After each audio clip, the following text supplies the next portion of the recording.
Hello दोस्तों, welcome to new video. Please subscribe my channel CRER official. दोस्तों, इस channel पर हम बात करते हैं जियो पॉलिटिक्स की कॉम्प्लेक्स इश्यूज़ को हम सिंपल लैंग्वेज में समझते हैं।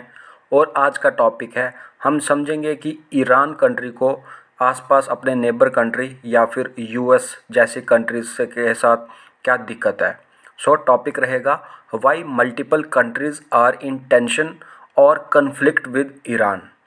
आज हम एक बहुत इम्पॉर्टेंट टॉपिक को समझेंगे, जैसे countries like USA, Israel, gulf states, Iraq, Pakistan, they are either in conflict और tension with Iran.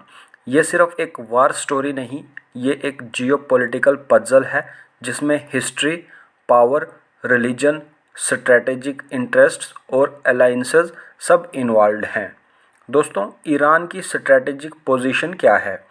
Iran location ही इतनी स्ट्रेटेजिक है कि वर्ल्ड पावर्स हमेशा इस पर नज़र रखते हैं।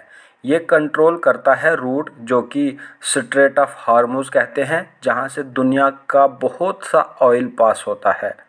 इसके पास खुद बहुत बड़े ऑयल एंड गैस रिजर्व्स हैं और इसके पास huge regional military and ideological power है। इस पोजीशन ने ईरान को मेक और ब्रेक पॉइंट बनाया हुआ है, जहां से पावर बैलेंस हर वक्त शिफ्ट हो सकता है। दोस्तों, हम समझते हैं USA और ईरान का रिलेशन क्या है। USA और ईरान का रिलेशन डिकेड्स से टेंस रहा है और अभी सिचुएशन और सीवियर हो गया है। 1979 ईरानियन रेवोल्यूशन के बाद ईरान ने US इन्फ्लुएंस रिजेक्ट कर दिया। US ईरान को अक्यूज़ करता है कि वो न्यूक्लियर वेपन डेवलप कर रहा है और रीजन में मिलिटेंट ग्रुप्स को सपोर्ट करता है। दोस्तों, रीसेंट इवेंट्स जो US and Israel strikes Iran पर हुए हैं, डायरेक्ट वार लाइक सिनेरियो तक सिचुएशन को ले जा दिया है।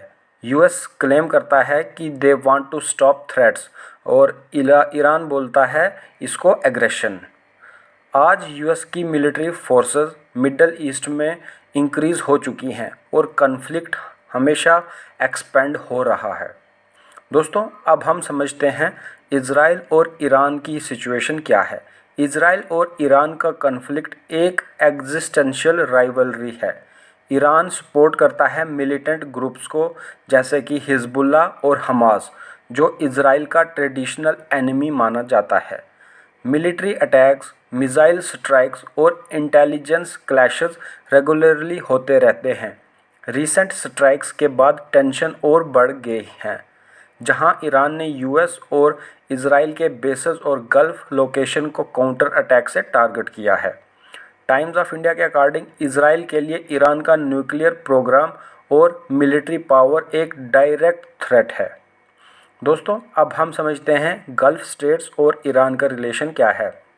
गल्फ स्टेट्स जो कि बिल्कुल ईरान के साथ में कंट्रीज़ हैं, जैसे सऊदी अरब है, UAE है, बहरीन है, कुवैत है, कतर है, ओमान है। इनका रिलेशन ईरान के साथ मोस्टली टेंस क्यों है? Turn by turn regional influence की लड़ाई चल रही है। ईरान एक शिया लेड पावर है और गल्फ में सुन्नी मेजॉरिटी स्टेट्स उसे कंपिटिटर समझते हैं। Gulf states often align with US and Western power to counter Iran's influence. और जो अभी रिसेंट स्ट्राइक्स हुए हैं, ईरान ने गल्फ रीजन में मिसाइल्स और अटैक्स इंक्रीज़ किए, जिससे टेंशन और बढ़ गई है। कोल्ड राइवलरी अब एक हॉट कन्फ्लिक्ट में कन्वर्ट हो रहा है। दोस्तों, इराक और ईरान जो कि बिल्कुल नेबर कंट्री हैं, इराक और ईरान का हिस्ट्री बहुत पुराना और कॉम्प्लिकेटेड है। ईरान इराक वार 1980s में बहुत सीवियर था और ट्रस्ट इश्यूज दोनों तरफ हैं। आजकल भी इराक के पॉलिटिकल फैक्शंस और मिलिशियाज में ईरान का बिग इन्फ्लुएंस है, जो US फोर्सेस को अपोज करता है। ईरान के सपोर्टेड ग्रुप्स और US प्रेजेंस की वजह से इराक में टेंशन फ्रीक्वेंटली एस्केलेट होता है। दोस्तों, अब हम समझते हैं पाकिस्तान और ईरान। पाकिस्तान का ईरान के साथ बायलैटरल रिलेशनशिप यूजुअली कोऑपरेटिव रहा है, लेकिन टेंशन भी है। पाकिस्तान और ईरान दोनों की बलूचिस्तान बॉर्डर इश्यूज और मिलिटेंट्स को लेकर क्लैशेस होते रहते हैं। ईरान ने 2024 में पाकिस्तान में मिलिटेंट ग्रुप्स के अगेंस्ट मिसाइल स्ट्राइक्स किए थे, जिससे रिलेशंस कुछ नुक्ते पे स्ट्रेंड रहे। Pakistan official direct conflict avoid करता है, लेकिन इंस्टेबिलिटी और एलीज का उस पर इम्पैक्ट पड़ता है।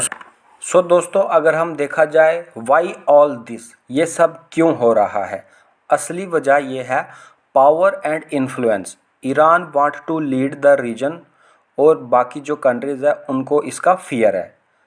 Religion and identity, Shia leadership versus Sunni leadership led gulf power. Sunni कहते हैं हम गल्फ को चलाएंगे और शिया कहते हैं हम गल्फ में पावर आजमाएंगे। और alliances, US and Israel versus Iran और इसकी एलीज जैसे हिजबुल्ला। उसके बाद हिस्ट्री जो इनकी है, लॉन्ग मेमोरी ऑफ वार्स है, इंटरवेंशंस है और राइवलरीज हमेशा रही है। ये सब मिली जुली डायनामिक्स ने ईरान को कन्फ्लिक्ट का सेंटर बना दिया है। तो दोस्तों, ये सिर्फ एक वार स्टोरी नहीं है, बल्कि दुनिया की लार्जेस्ट पावर इक्वेशंस की लड़ाई है। आई होप दोस्तों आपको आज का टॉपिक अच्छा लगा हो और कुछ सीखने को मिला हो। तो ये थी मेरी आज की वीडियो। प्लीज़ सब्सक्राइब करें CRER ऑफिशियल और जुड़े रहें हमारे चैनल के साथ। दोस्तों, please help us to grow our channel. Thank you guys.